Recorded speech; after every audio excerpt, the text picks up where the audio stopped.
All right, as the last few folks enter the room, I'll introduce myself. My name is Harmony Arcilla, and I am the project coordinator of the Brooklyn Health and Housing Consortium. We're a collaborative network of healthcare, housing, homeless, and social services organizations, and along with government partners, the shared goal of improving health equity and housing stability. The Brooklyn Consortium is supported by NYU Langone Health's Community Service Plan, and that is housed in the Department of Population Health at NYU School of Medicine. And we partner closely with and are modeled after the Bronx Health and Housing Consortium. And together we aim to do our work through fostering cross-sector relationships, informing policy, and building the capacity of frontline workers with unmet health and housing needs. And a big arm of this work includes hosting health and housing trainings for frontline staff across various sectors. So, some housekeeping items. Everyone is already set on mute, so no need to worry about that. We have live transcriptions available, and if you want to enable or disable them, click on the closed captioning button on the bottom of your screen. And then if you have any questions throughout the webinar, please type them in the Q&A feature, also found on the bottom of your screen.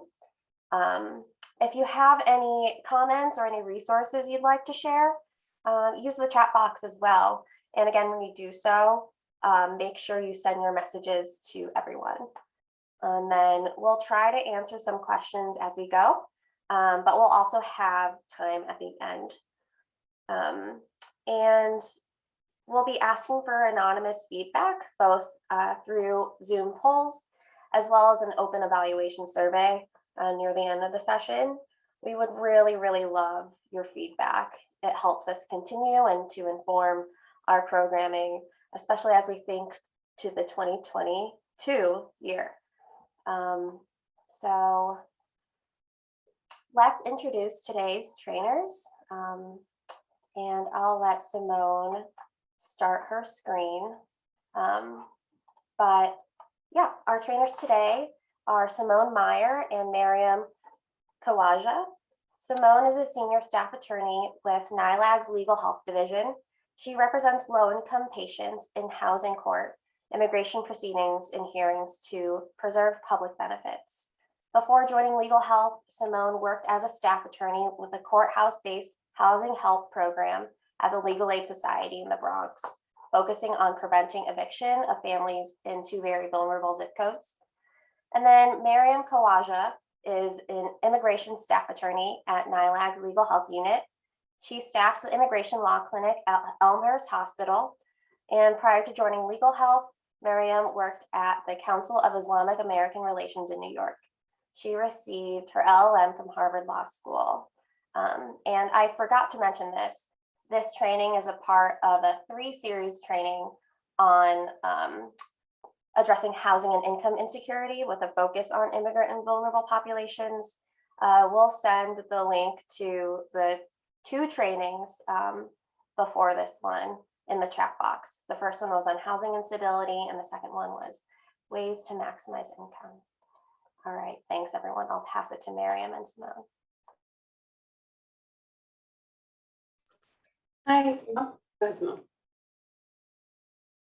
Good morning. Oh, sorry. Good afternoon, everybody. So there's a lot of people here today, 170 participants. That's great. A little nerve-wracking, but I'm so glad so many people are interested in this because immigration as a social determinant of health is really important and affects a lot of our clients.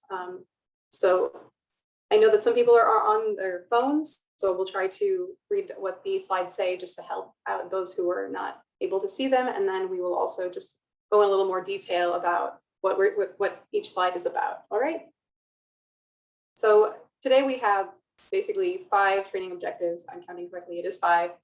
What we're trying to do today overall is to make sure that as advocates for clients and patients and individuals throughout the city, we want to be able to give you the tools to know whether or not this is something that immigration is something that clients would need, especially to help them when it comes to issues of health, or if they qualify for any sort of additional benefits. So we're going to really look at the immigration aspects of it. We're going to try to understand and see what statuses immigrants may have and their relatives may have, how that could help the individual. We're going to look at how that affects eligibility specifically for Medicaid.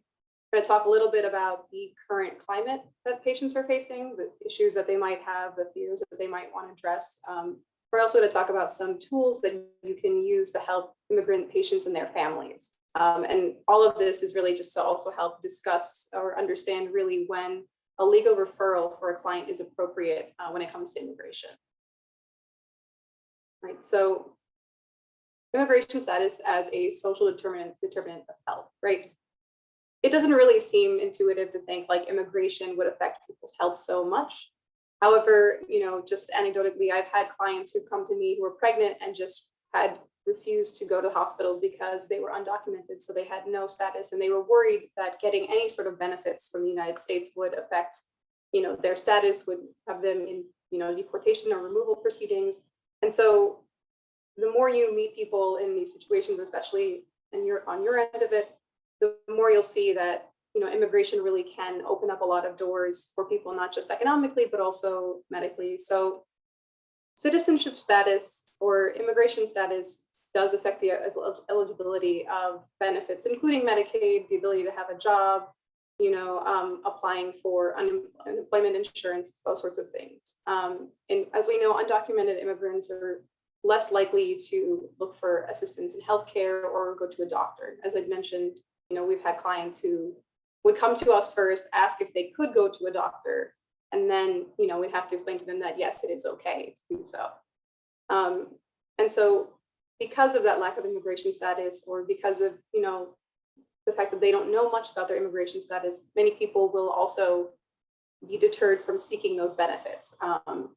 And so that's why, it can really affect their health, it can affect their livelihoods, it can affect their families. And so that's why, it's such an important determinant when it comes to health. Right, so we have a question for folks as we go on to our first section. I so put it in the chat. Oh, sorry, go ahead, Mary. Oh, sorry. So Simone put it in the chat. What are the different types of statutes I'm so sorry, I said statute. What are the different types of statuses in the United States for different individuals? So for example, I'm a citizen. What other options are there? Can I give you guys some time to think about that? The different types of immigration status. Put it in the chat. There you go. Perfect. There you go. Let me give you guys some time for that.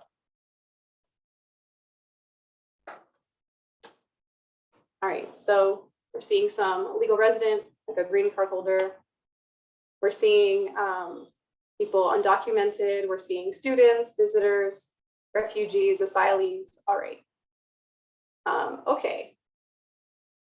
Still getting answers, so I guess we'll go on. All right, so typically there are 4 categories of individuals. You have first your citizens, people who are either born in the United States or maybe born outside the United States to US parents, or they were naturalized. So they were green card holders, took the test and, swore an oath, became citizens. Then you have, I know it's confusing to have these terms, but then you have immigrants, who are people who enter the United States lawfully and intend to make their home here. So people who we call immigrants with respect to immigration specifically are essentially green card holders, maybe asylees, people who've already received their asylum benefits, people who already have some sort of option that will lead to a green card. And then it gets confusing because there's a group of people called non-immigrants, right? These are people, the main difference between them and immigrants is that non-immigrants are allowed entry into the United States, but the idea is that they are here temporarily. So if you're here on a tourist visa, or if you're here on a business visa, or, there's visas for people who come to do like a presentation in the arts, musicians, artists, etc. They would all be on what are considered temporary visas, and there's a very specific purpose for that visa. We made a note here on the slide that there really isn't anything called a medical visa. I know people sometimes come and they say that they came here on a medical visa. Typically, what usually happens is that they've come on a tourist visa, and they might have obtained that tourist visa for medical purposes. They might have mentioned that they have a surgery or a doctor there in the United States willing to help them. And so they come in on a tourist visa for medical purposes. So these are typically non-immigrants. Basically, they're here for a short period of time. They have an entry date and a date that they must exit by. And you know, there's no intention to stay permanently. The last category I think a lot of people mentioned was undocumented immigrants, right? So these are people who basically there was no lawful entry, or if there was a lawful entry, they have overstayed that visa that they were on before, and they are currently residing in the United States. So it's a big category of people. The one I think we know the most is people who enter at the border in the United States. You know, they cross the border. You also have people who've overstayed their tourist visas. So, you know, you come in, they say you stay for 6 months, you end up staying for several years. It's very common. And then you have people who, you know, might have come in either way, but are now in removal proceedings. So that means that they're in immigration court and they're being asked to be removed from the US. You also have people, interesting, very small examples like stowaways, people who stow away on like a boat or a ship and come in and they just have like no information. It sounds like they came in without any papers, like through the border, but they consider them like a separate category. It's very uncommon, but when you meet them, it's pretty interesting. So those are your 4 main categories. I know it's a little confusing for immigrants for us to use that word largely in like very normal terms. Commonly we use immigrants for everybody who is not a citizen, but when it comes to the legality of it, it's a little more specific.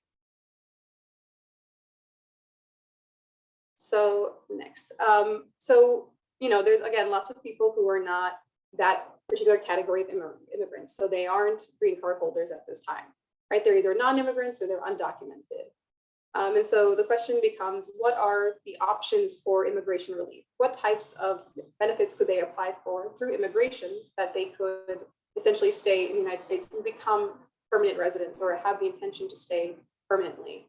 And so there are really 2 paths to immigration relief. Some of them are permanent, and these ones will eventually lead to a green card. So if you know a family member petitions for you, like a parent or a sibling or a spouse, that's a family-based petition. There's employment petitions. I know people have heard of the H-1B visa.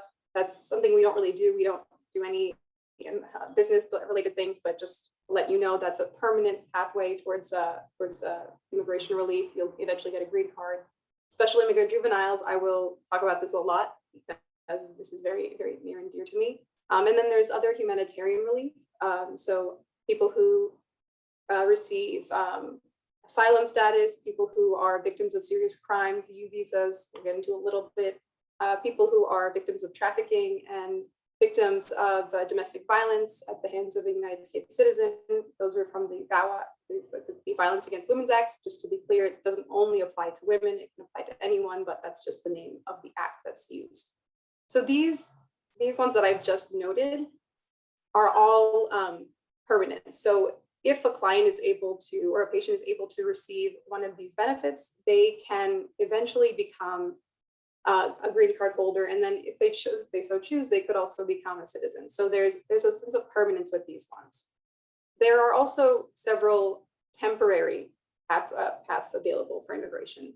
It doesn't necessarily mean that the person has to leave, but the status itself does not last forever. And so the 2 that we know most frequently or hear most frequently are temporary protected status, temporary is in the name, and deferred action for childhood arrivals. I know we've seen a lot of people have been, deferred action, DACA is deferred action, and TPS is temporary protected status. We've seen a lot of people, a lot of clients who have these statuses, and it's interesting because we see them as having lived here forever. A lot of them have been here from the 90s. When it comes to TPS, DACA have been here since they were children, and now they're, in their 30s, some of them maybe even older. But the reason these are temporary is because the status can expire. And if the client or the patient or whoever it is who has the status forgets to renew the status, they could lose it. And there's also the worry constantly that these statuses might not go on forever. It really depends on the current administration, the presidential administration, to decide whether or not to extend these particular statuses. So that's why they're temporary. Even if you have them, unless you have one of the other pathways, like maybe, you have TPS, but then your child becomes 21 and can apply for you. If you don't have those options, you will always be temporary, which is a little unfortunate, but again, people are working to make those pathways more permanent and create options. So let's see, hopefully things will change for our clients. All right. So just to give you a little bit of information now about those pathways, talking a little bit more about the permanent ones, I just want to mention, we've mentioned employment-based petitions. We personally don't do those. If you ever have a client who is looking for assistance with employment-based petitions, typically the employer is the one who hires the attorney and does all of that. So that's really not a thing that we can help with. And so just put it there so people know, but yeah, that's not a thing for us. But the two main ones that we focus on are family-based and humanitarian. So family-based, you're usually looking at immediate family, parents, siblings, children. And basically your parents, your siblings, or your children can apply for you. Also spouse is a big one. It's the first one listed. I'm sorry, I forgot it. But these are people who are close enough to you that they can apply for a petition for you. And if it is approved, you can potentially move on to the next step, which is a green card. A lot of people have aunts or uncles. That's really not who is included and who can petition for you. But if any of these people are citizens, even if like the spouse or the parent is a green card holder, that's something worth looking into. And can help your patients apply for that. Just having that can mean that your patients might qualify for some type of green card. All right. I would like to include that adopted parents are also included as parents. If someone has an adopted child, that child may also benefit from someone who is a citizen. Those are all things that can and do happen all the time. So if that's something that you see, that's definitely something that could move forward. I can't say that every application is approved. Every application is different. Again, it's case by case. But just those two things could potentially assist someone in obtaining a green card in the future. So family-based is one of the big ones. The other one that we really focus on is humanitarian. Lots of different types of humanitarian. I know a lot of people mentioned asylees or refugees in the comments. That's a very big one, especially now. These are people who are leaving or have left their home countries because they're facing persecution based on, we call it particular social groups. So like race, religion, sexual orientation, political opinion. And sometimes you can even mix and match a few women from a certain country who oppose a certain, sexist standard, those sorts of things.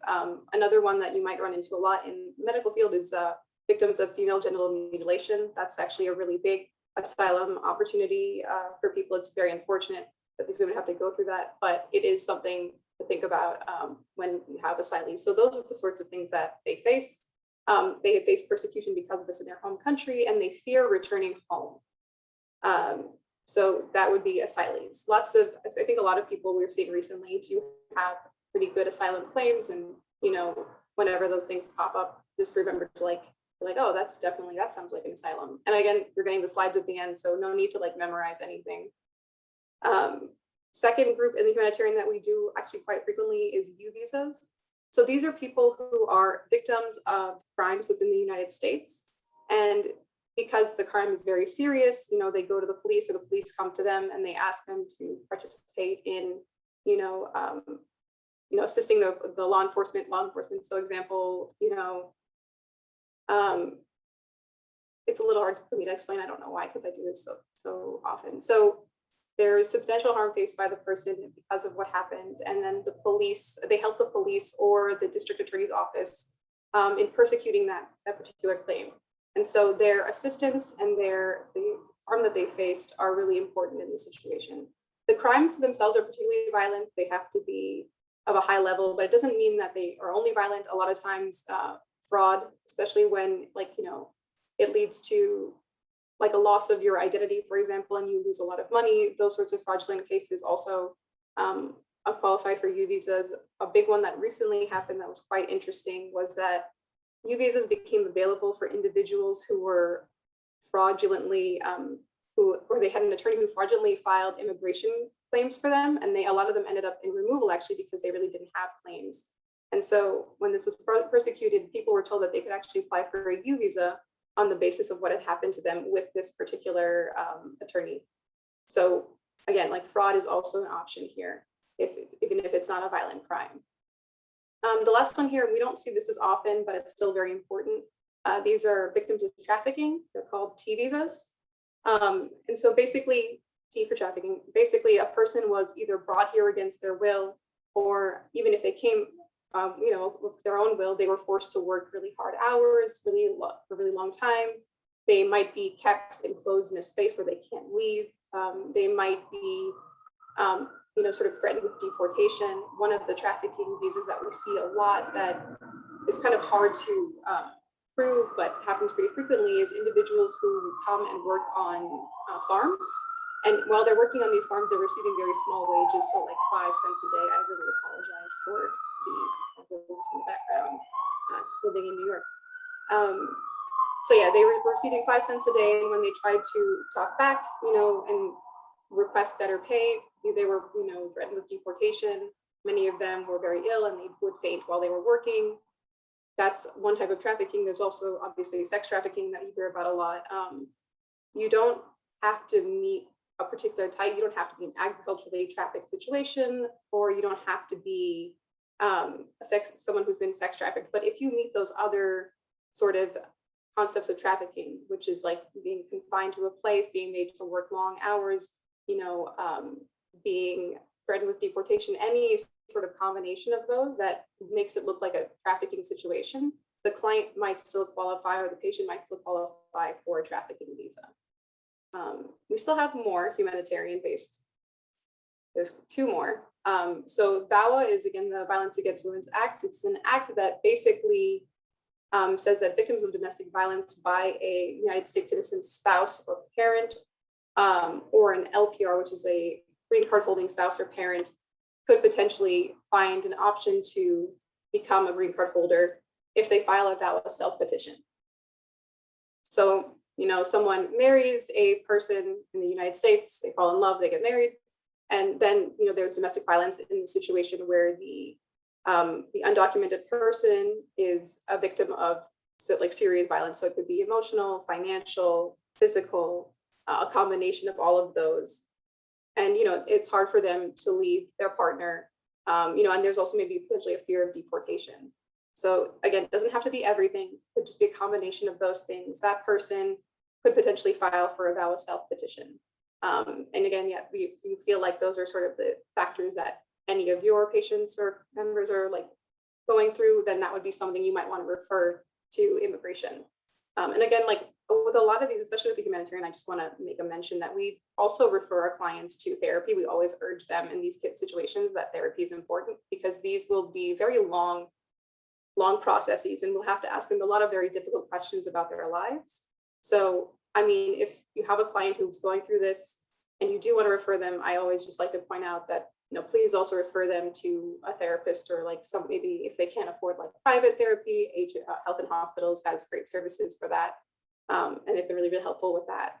So again, it always helps both the client as well as anyone who's helping them go through their cases.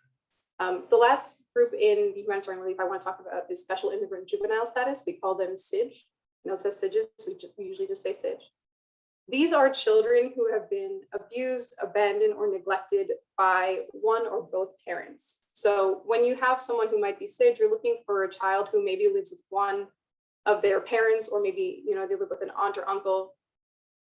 And the definition of child in New York is great. It's under 21. So anyone up to the age of 21, their 21st birthday, can qualify for SIJ. I know I said abuse, abandonment, and neglect. They also say or other similar categories. And the reason that's important is, for example, maybe a client hasn't gone through any particular standard of abuse, abandonment, or neglect, but the death of a parent is equivalent to abandonment, for example, in the courts of New York. So that child would also qualify for special immigrant juvenile status. This is a 2-part situation. So first, if the child does qualify, if we think the child might qualify for special immigrant juvenile status, SIJ, we'd have to go, I know I see a question, I'm sorry, we're not supposed to answer. SIJ is for children who are immigrants, or they are, I would say, undocumented. Because SIJ will eventually lead to a green card. All of these eventually lead to a green card. right? The ones that we just gone through. And so if you're already born here, like you're already a citizen, SIJ, the first part of SIJ, I guess you can use in like non-immigrant situations, because the first step is you have to go to family court. And if at family court, you're basically asking the judge to give a decision on either custody or guardianship. And what that means is that you want the court to make an order that the child has been, or have a finding that the child has been abused, abandoned, or neglected by one or both parents, and that the person who they brought, the sort of guardian that they have, or custodian that they have, is the person that they would legally like to have as their guardian, right? So this is something you can do regardless of whether or not the child is a non-immigrant. It's the second part of this which is important for SIJ, which is that with that finding of abuse, abandonment, or neglect, that child can then apply to immigration for a green card under the SIJ category.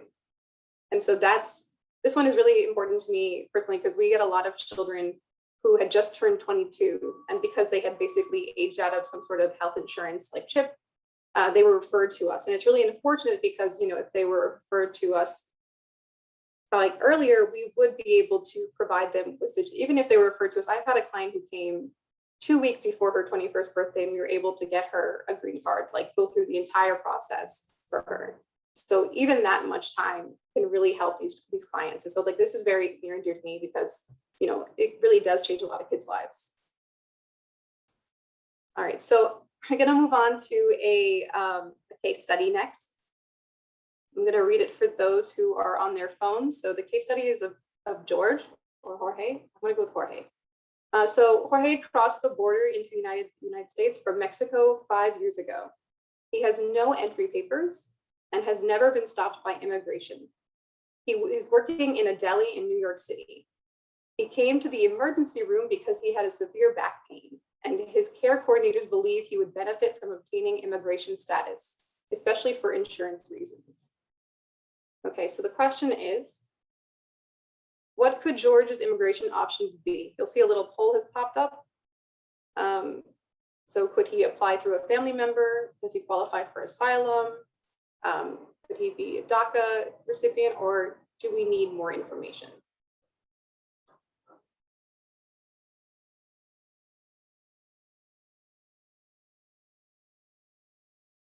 Let me give that some time.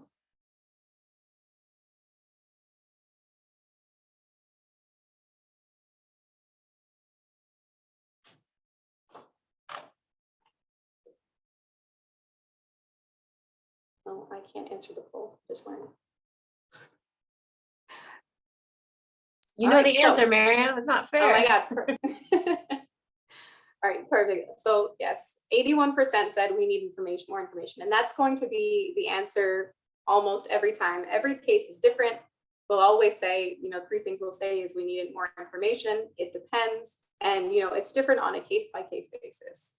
So in George's case, yes, we definitely need more information. There's a lot here that we don't know about his case that could really change his opportunities, right? So at that point, if you know, if you think that Jorge needs insurance, or he needs some sort of immigration status, you know, you're going to want to, obviously you will not have to do a full intake, you know, but if you want him to get a full intake, that's great. We would love that.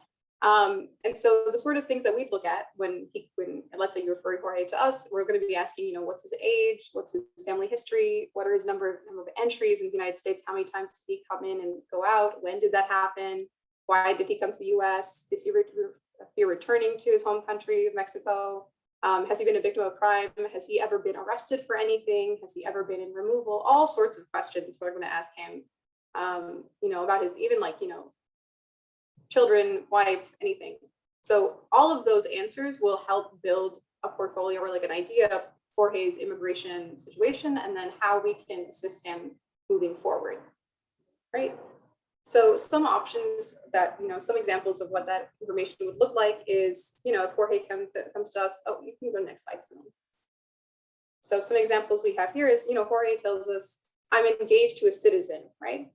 So, I mean, there's still more information we need, but that might, you know, make you think like, oh, if he's engaged, he might have a family-based petition, because when he gets married, that's an option. You know, he might say that he came here for economic reasons, he's not afraid of returning to Mexico, right? So if there's no like persecution, he doesn't feel like he's being attacked, there's really no asylum claim. Another thing to note is with a lot of asylum claims, it's you usually have to apply within 1 year of entering. It's called the 1 year filing deadline. There are other situations, usually in most cases, if that's the case and you think that there is some asylum thing, please send them as soon as you think it is the case. There are some situations where if circumstances change, like let's say, Jorge was not afraid, he came here for economic reasons, but let's say he's part of a minority group there. And recently with the new government, they are cracking down on that particular minority unjustly. So that change that happened in his country affects him personally, and now he might be going home. And because that change happened after 1 year, he still might qualify because of just that different situation. I feel like I'm going into a lot of detail. I know that everybody is not an attorney, but I feel like just to give you guys an example of, I don't want to deter you from referring somebody because I said like there's a 1 year filing deadline. So if even then, if there is something that might be a change of circumstance that could assist them in any way, that's definitely a reason to send him over. And then, so again, the third one is if he says like, well, I was 15 when I entered, what are my options? So if he was 15, we know that currently he's 20 years old. And so DACA for him would not really work because DACA is based on specific times and dates of entry when you were a child. So it's 2007 is an important date and 2012 are an important date. It sounds like if he had entered when he was 15, even 5 years ago, was after both those dates, so DACA wouldn't qualify. But because he is under 20, sorry, he's under 21, he's 20 years old at this time, because it's been 5 years since he was here, he might qualify for CID. So that's still, again, we'll need more information about his parents, et cetera, but like even knowing that little bit of information about him really helps us see what options he has. Right, so we're going to move on from Jorge for a little bit to now our temporary paths to paths to stay in the United States, right? A big one we know is temporary protected status, that's TPS. Basically, there are several countries that have been categorized as TPS, and they are allowed to stay within the United States. People in these categories, if they had applied by a certain date, are able to stay within the United States as this protected status. They receive work permits. They don't receive green cards, but they get like a letter that says your TPS has been approved, and then they get a work permit so they can stay and work and live in the United States.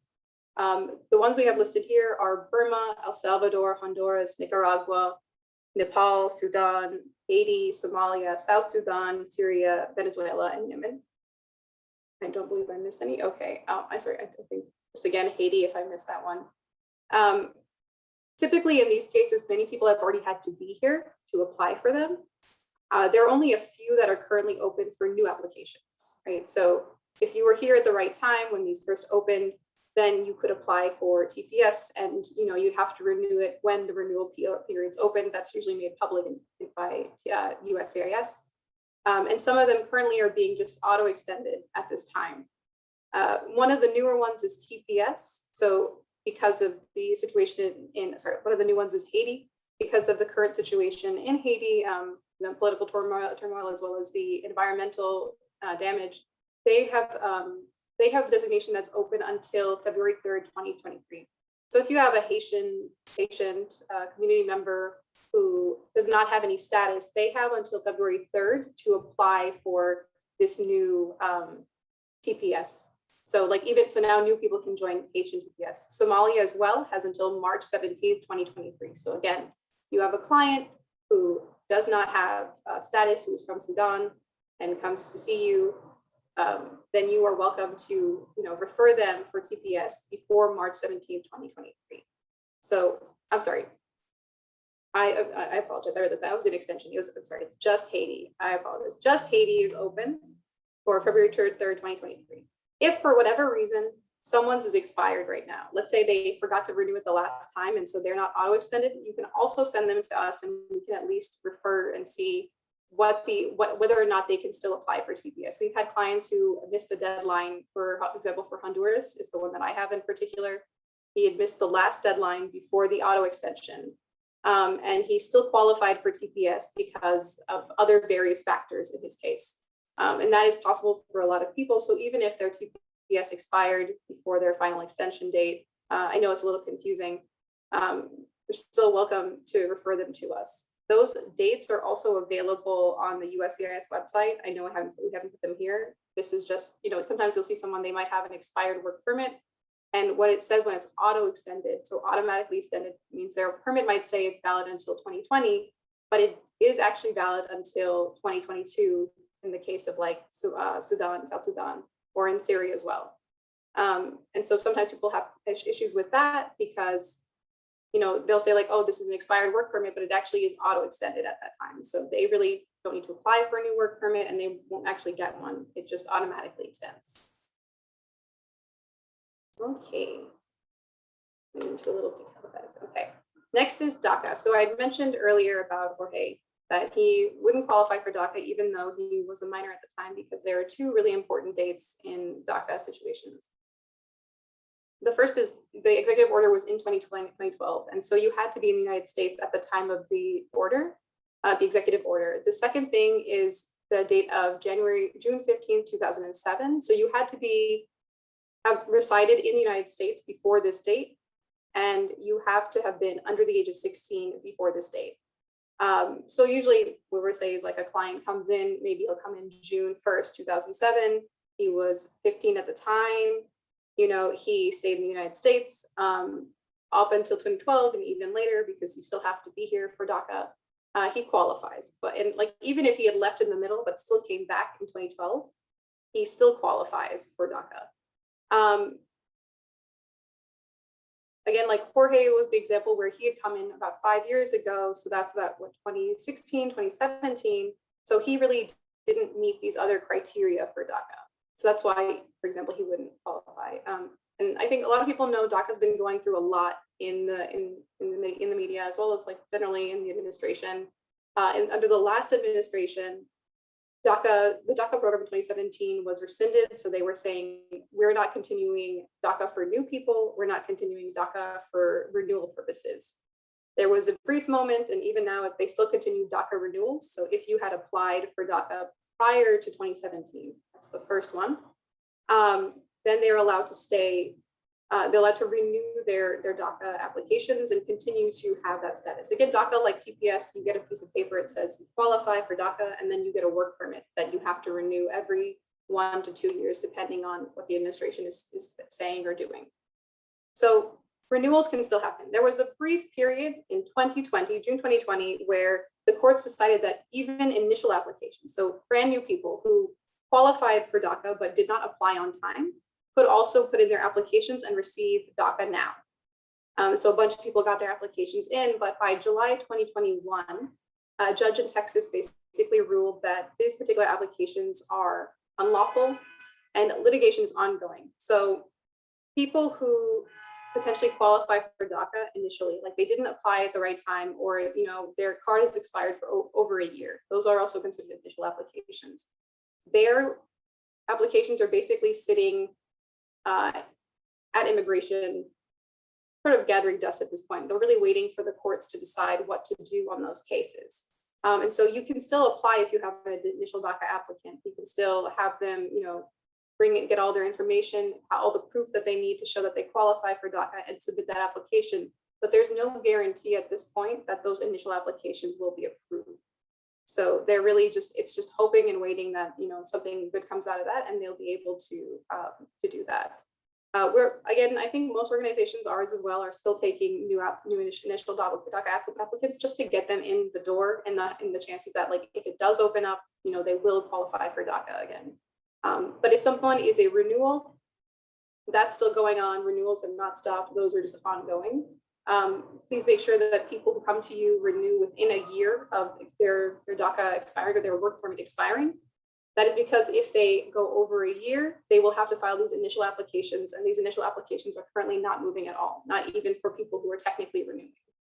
So it's a bit of a hassle that way for them. So yeah, we usually tell clients right now, just because of the situation, take your time, get your documents together. We'll review it with you. We'll still put applications in for you, but again, we can't really guarantee if and when there will be a decision, and if that decision will be in your favor. All right. So another important topic that we've been thinking a lot recently is about Afghan immigrants and Afghan refugees. United States military departure prompted an evacuation of over 120,000 Afghans. Over 50,000 of them were brought to the United States. And there is a current special immigrant visa provided for that particular path for Afghans who who help the United States. So those are called special immigrant visas, similar to, I'm happy to give you a minute.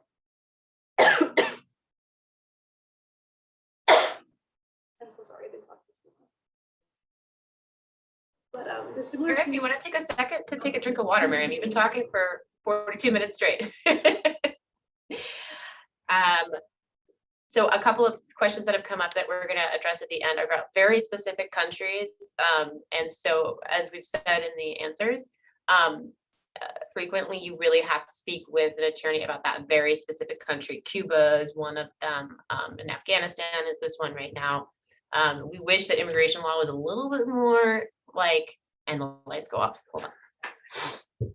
We wish that immigration law was a little bit more comprehensive, which is what we always push for, but it's difficult. So I'll have Miriam talk about that at the end, but I don't know if we can address every single country. Yeah. I saw Cuba, and I was going to talk about Cuba later, so don't worry about Cuba. That in particular is a good one. I'm sorry about that. Thank you, Harmony. So we're talking about Afghans. They are special immigrants right now. If you have any Afghan clients, anyone who needs assistance, be sure to refer them to us. They qualify for refugee status. Many of them qualify for special immigrant visas.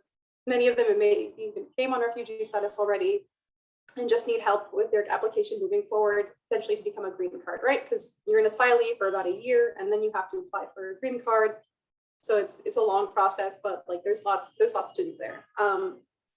Yeah, this is one country in particular that there are currently resources, and we're just trying to do. I think everyone's just trying to do the best they can to assist with this, and so we just wanted to highlight it because I know it's a really important topic at this point in time.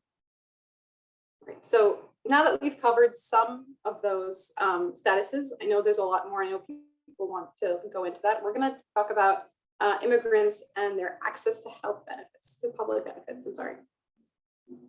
So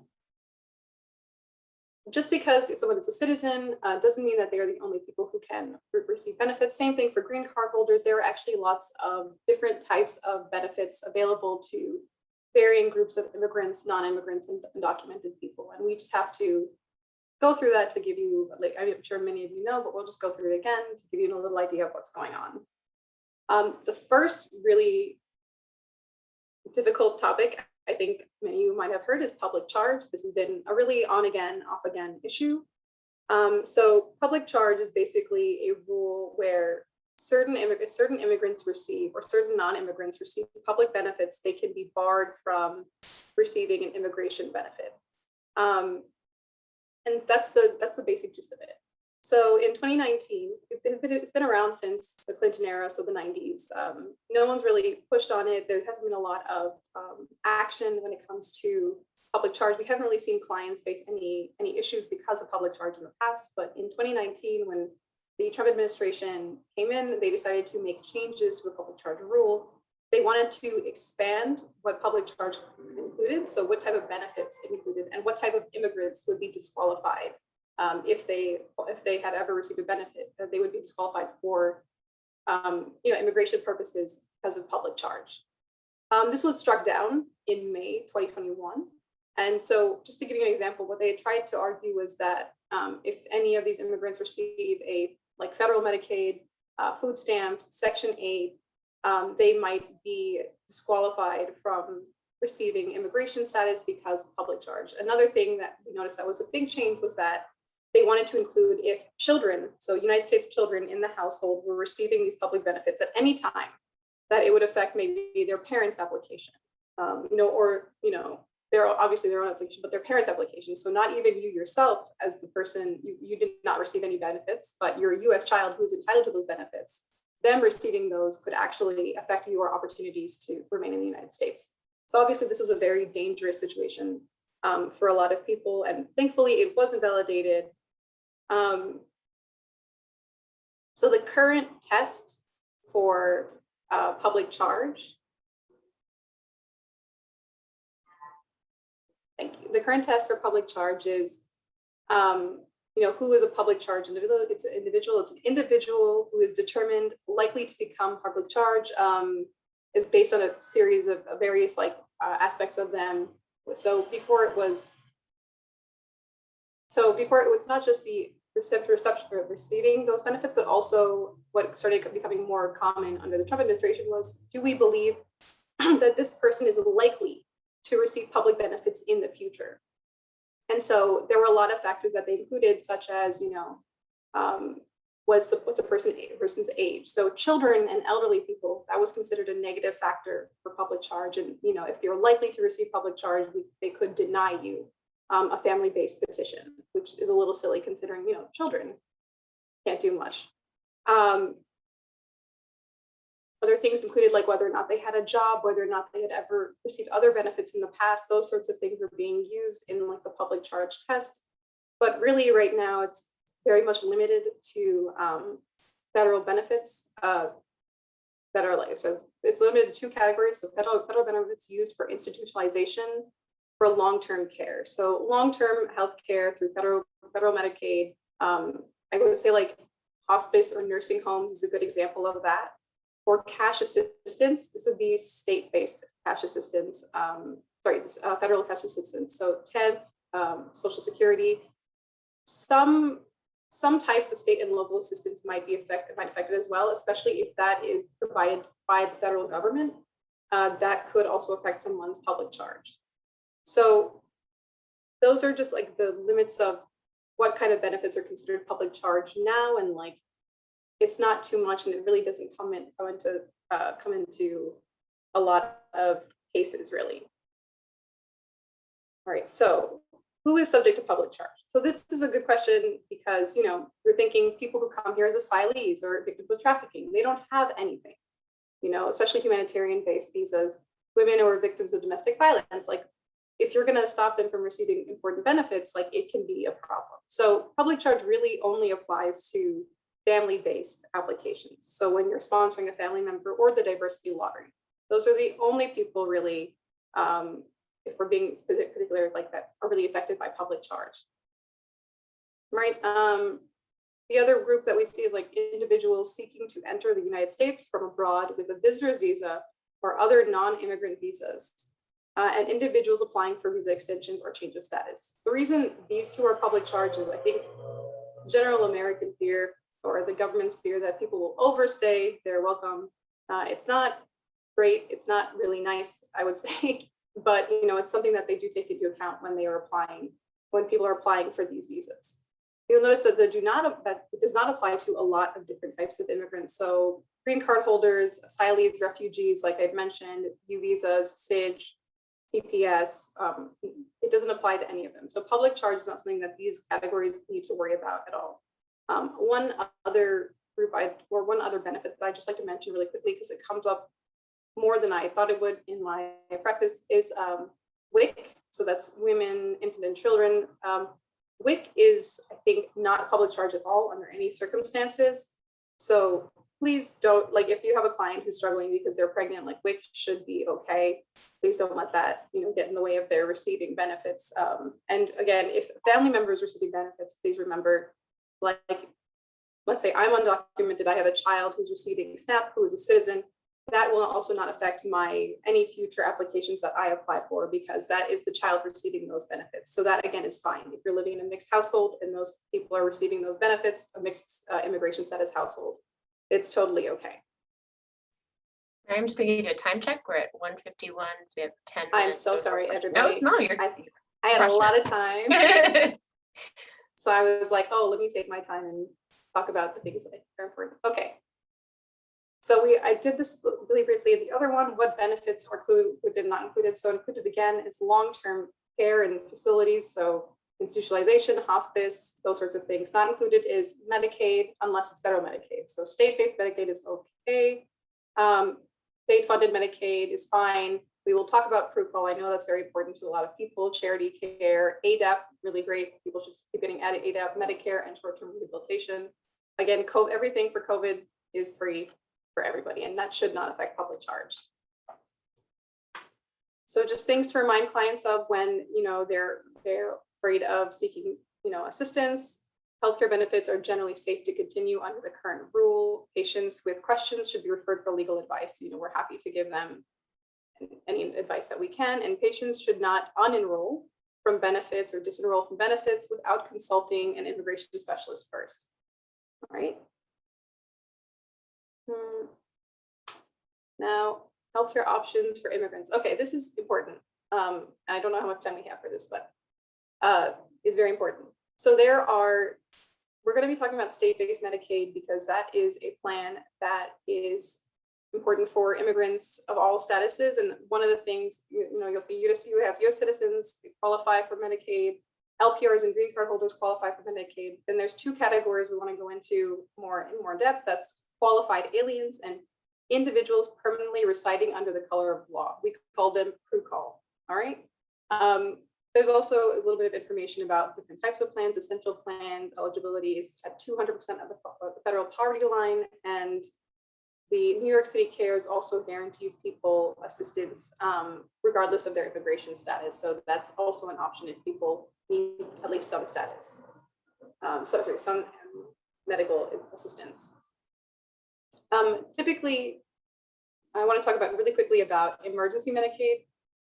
Everybody, I would say everybody qualifies for emergency Medicaid, I think is what we tell people. Like if you don't have health insurance, but you need assistance, you technically have emergency Medicaid. Like you'll go to a hospital for something that is covered by emergency Medicaid. And again, non-immigrants, temporary non-immigrants, you can get a card from HHC, go through there. That's typically where I see clients who have emergency Medicaid, and it's been great.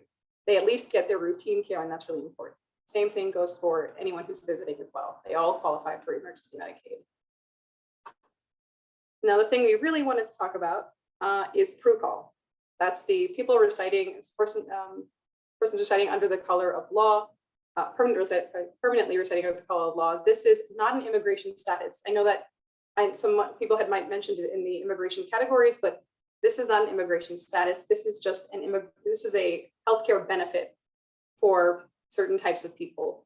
And the rules for PRUCOL are essentially that you are residing within the United States, that immigration knows that you're here, and that they are not trying to remove you at this point in time.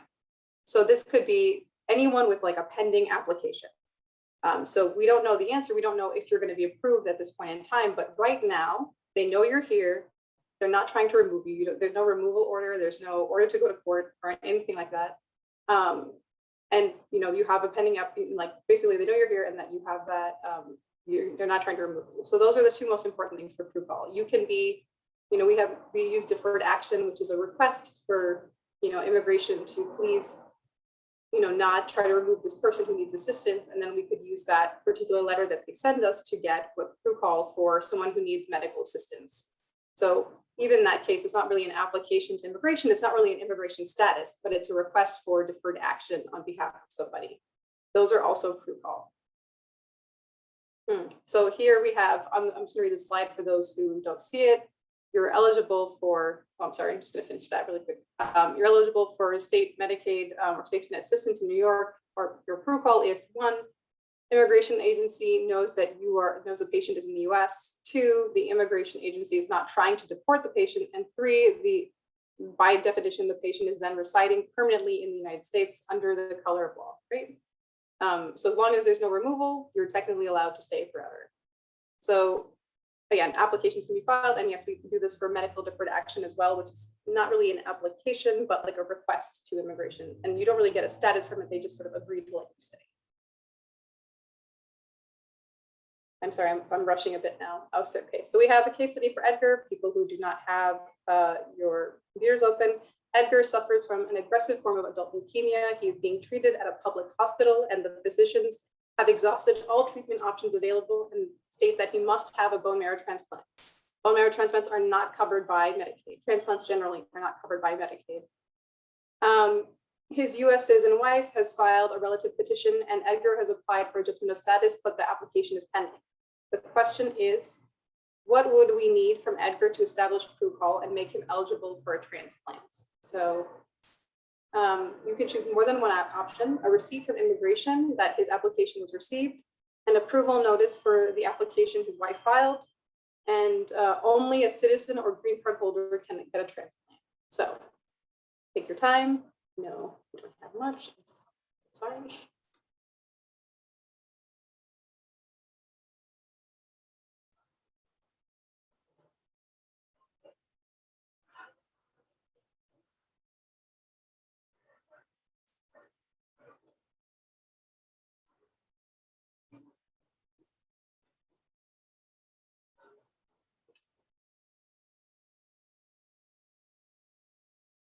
All right, so this is good. This is good. Yes. Typically, I would say like a receipt from immigration that the application was received is good. And an approval notice for the application his wife filed could also be used for medical deferred action. So I think either of those answers is good. And if you did both, even better. So yeah, as long as you have a receipt of some sort, you can, even if it's just a pending receipt, you should be able to apply for proof-call, like I said, as long as they know you're here. I'm so sorry, everybody. I know this has been going on a lot. So other immigration benefits include, other benefits for immigrants include Social Security. You must be a United States citizen or green card holder.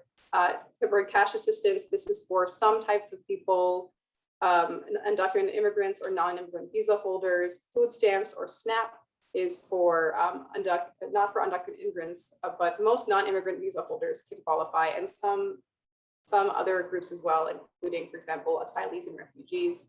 Oh, I'm sorry. I skipped a whole protocol section, didn't I? So No, yeah, you're fine. Oh, Well, I'm sorry, we'll the slides didn't move. Right, so other benefits include Social Security, temporary cash assistance, food stamps, and NYCHA public housing. At least for NYCHA in particular, at least one person must be a citizen or LPR or refugee asylee. So if it's a mixed household, that's still fine.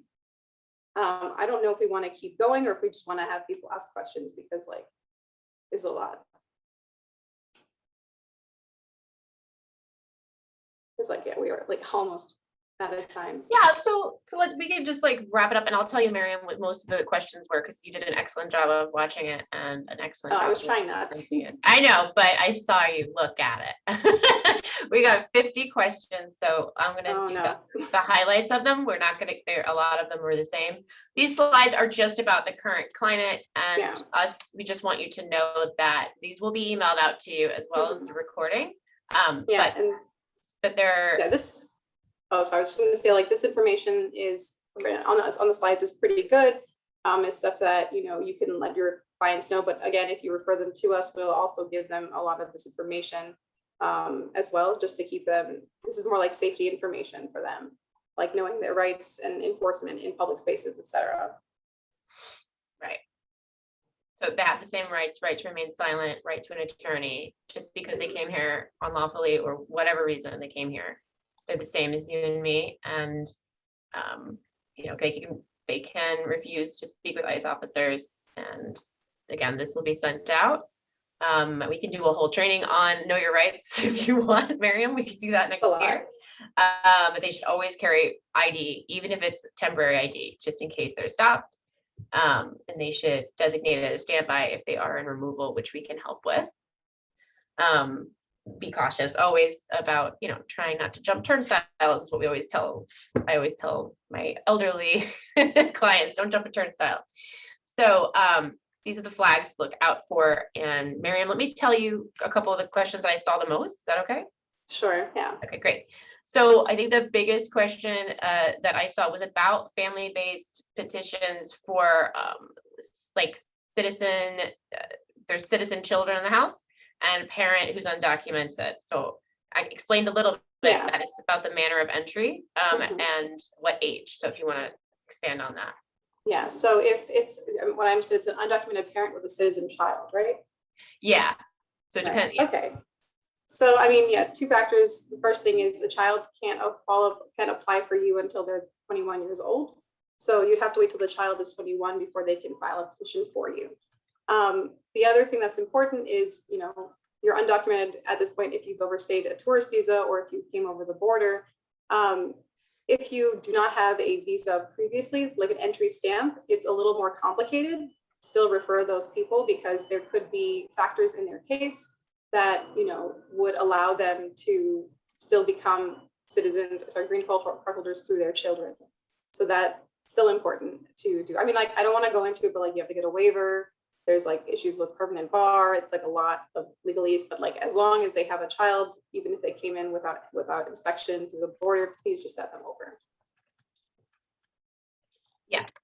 So other questions were about lots of people in shelters who have either DV shelters, etc., whose circumstances could be they were here with a husband or wife that was a green card holder or citizen, or sometimes undocumented. So I kind of expanded on VAWA, U visa, etc. Yeah. So again, VAWAs and U visas are really the case there.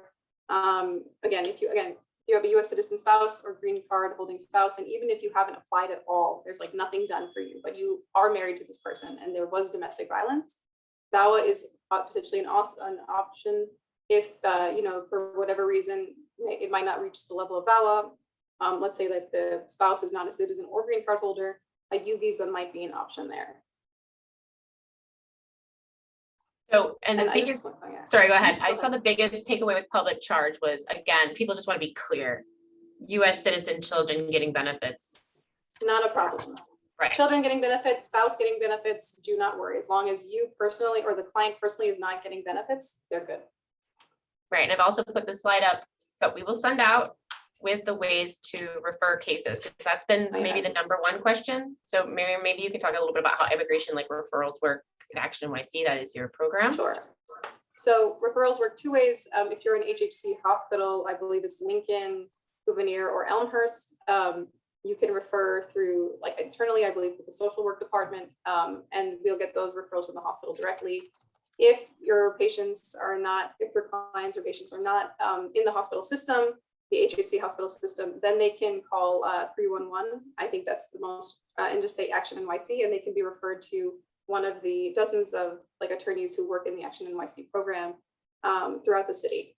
So again, it's completely free. We don't charge anything. And, we're just here to help them determine what their immigration situation is and then, move forward. If you're not a social worker with HHC and you refer through 311, please let the client, remind the client to tell them that, to tell us if they have a social worker that they're working with or if they have a case manager, because that always helps us keep in touch with the clients moving forward, especially if they're in a shelter. I know someone mentioned Cuba, and I just wanted to talk about Cuba really briefly.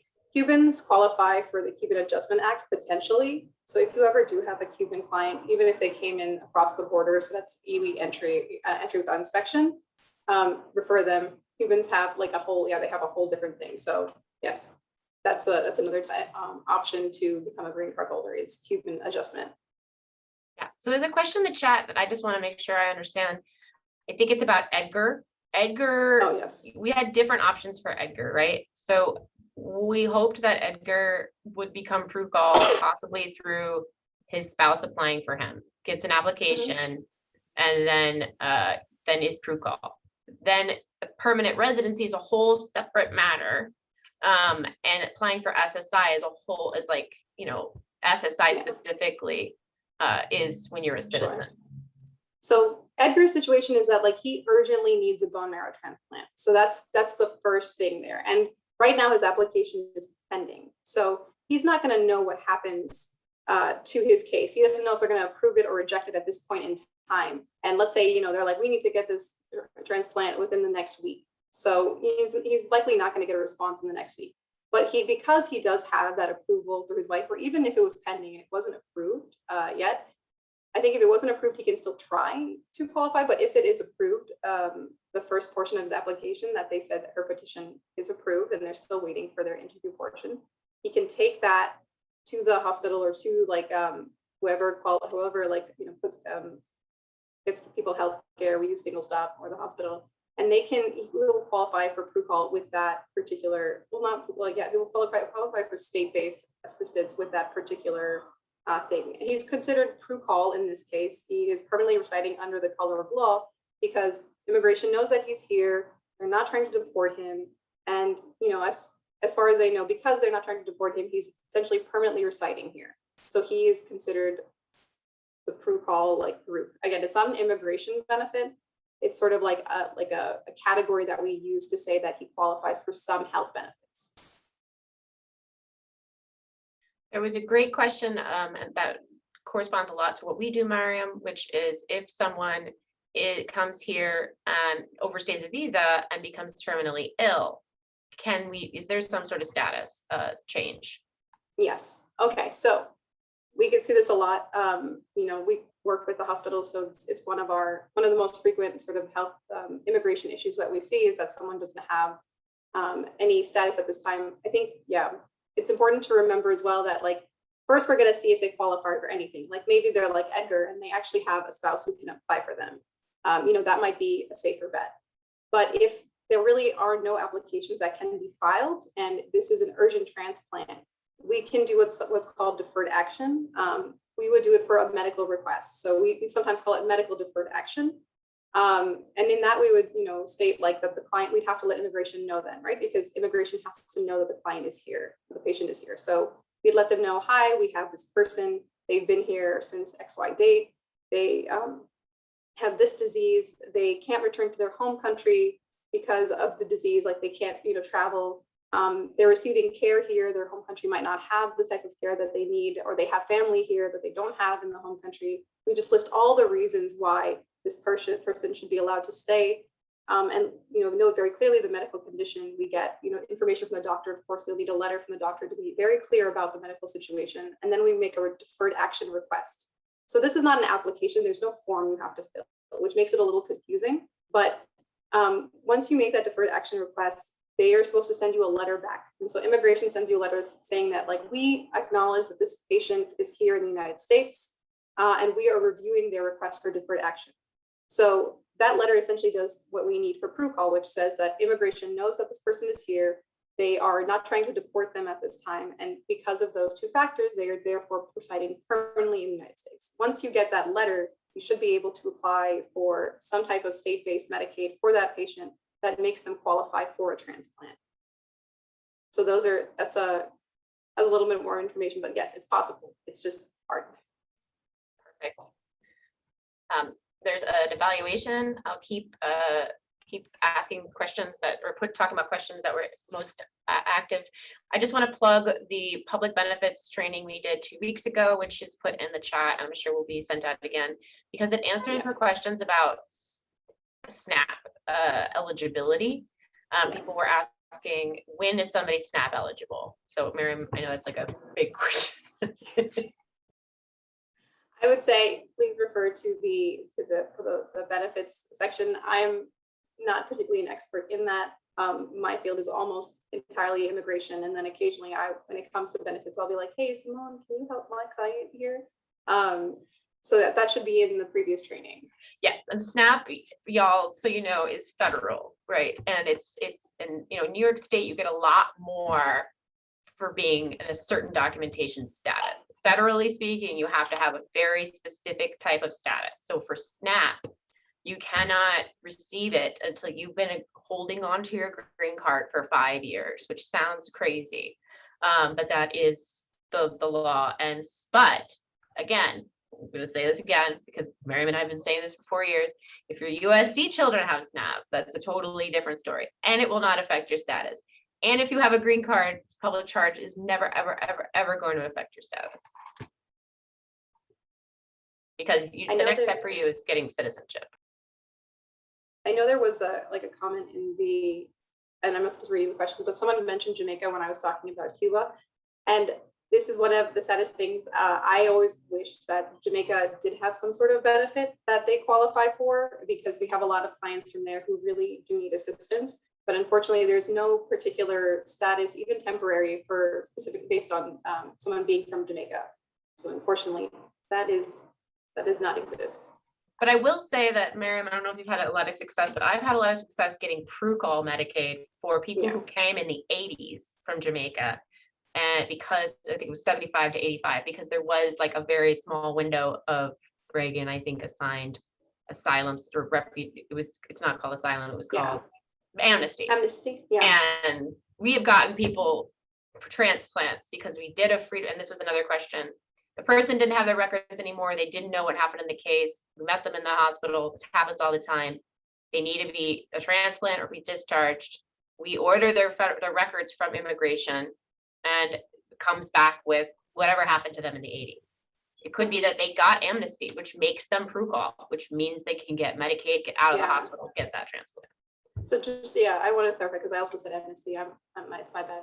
It's called registry. It's a little, so amnesty, there's two programs that came out. One was registry, it's 1970s to 1980s. And then by the end of the 80s, 89, 90, like 88, 89, 90, that's when amnesty came about.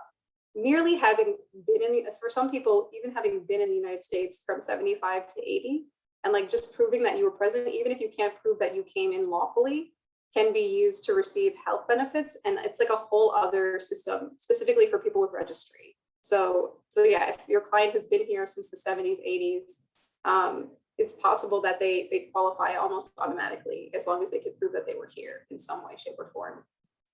I believe it's like a state-based benefit in New York.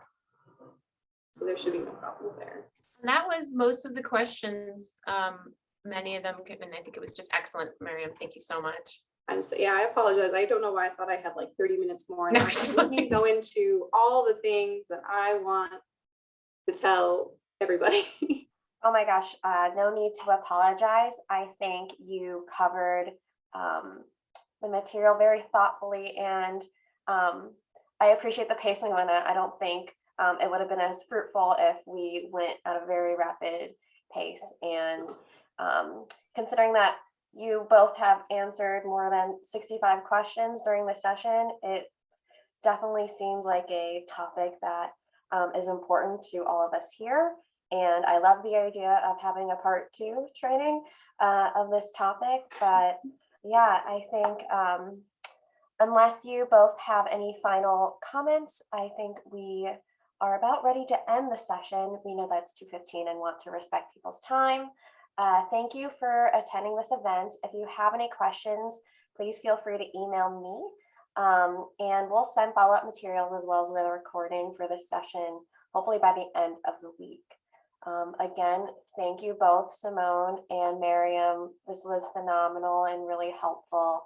And thank you to our audience. If you haven't yet, please fill out our evaluation. And if you have any open feedback about ideas for future webinars, I sent a link in the chat box. So Thank you, Harmony. Thank you all. Thank you so much. Yeah, thank you everybody for coming. Thank you. All right. Take care. Bye.